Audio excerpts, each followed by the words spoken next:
Dans cette vidéo, nous revoyons l'utilisation du voltmètre pour mesurer des tensions électriques. Pour commencer, quelques rappels.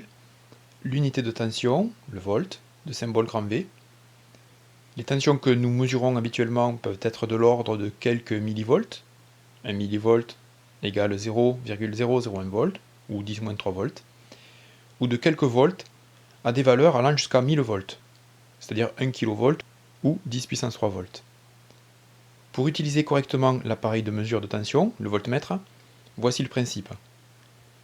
Il faut choisir la fonction V avec le symbole signifiant tension continue, un trait plein et un trait pointillé dessous. C'est le type de tension délivré par les piles ou les générateurs utilisés en TP. Il faut faire attention au branchement des bornes utilisées. La borne V doit toujours être branchée du côté plus du générateur et la borne COM du côté de la borne moins. Attention au mode de branchement. Un voltmètre se branche toujours en dérivation entre les bornes d'un dipôle, jamais en série dans un montage. Par exemple, si on veut mesurer la tension aux bornes de la pile, la borne V est branchée du côté plus de celle-ci, et la borne COM du voltmètre sur la borne moins de la pile, en dérivation.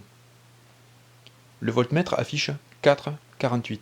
C'est la tension aux bornes de la pile, affichée directement en volts, donc 4,48 volts. Que se passe-t-il si on inverse les branchements?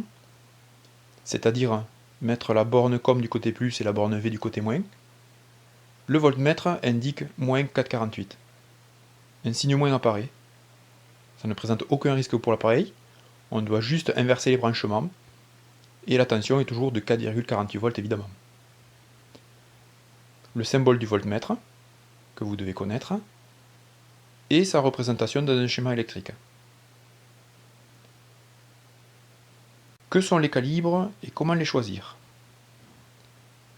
Quand on tourne le sélecteur, on peut choisir différents calibres. Le calibre étant la valeur maximale que peut mesurer l'appareil pour une position donnée. Par exemple, ce voltmètre possède les calibres 1000 volts, 200 volts, jusqu'à 200 millivolts. Au départ, on se place toujours sur le calibre le plus élevé, ici 1000 volts, et on utilise un calibre plus petit s'il le faut. Par exemple, si on mesure la tension de la pile en se plaçant sur le calibre 1000 volts, l'appareil peut mesurer toute tension comprise entre 0 et 1000 volts sur ce calibre. La tension de cette pile est d'environ 4,5 volts, on l'a vu précédemment. Le voltmètre affiche 0,05. Donc la tension U est d'environ 5 volts, ce n'est pas très précis. Le calibre inférieur est de 200 volts. 5 volts est inférieur à 200 volts. On peut donc descendre de calibre. Sur le calibre 200, la valeur gagne en précision. La valeur affichée est 4,5, donc 4,5 volts. Peut-on descendre au calibre 20 volts? La réponse est oui, puisque 4,5 est inférieur à 20. Là encore, la valeur mesurée est plus précise, 4,48 volts. Est-ce qu'on peut descendre sur le calibre 2 volts? Dans ce cas-là, non, puisque la valeur 4,48 est supérieure à 2 volts. Si on le faisait, le voltmètre afficherait un 1 suivi d'un point. Il faut vite remonter de calibre et aller sur le calibre supérieur.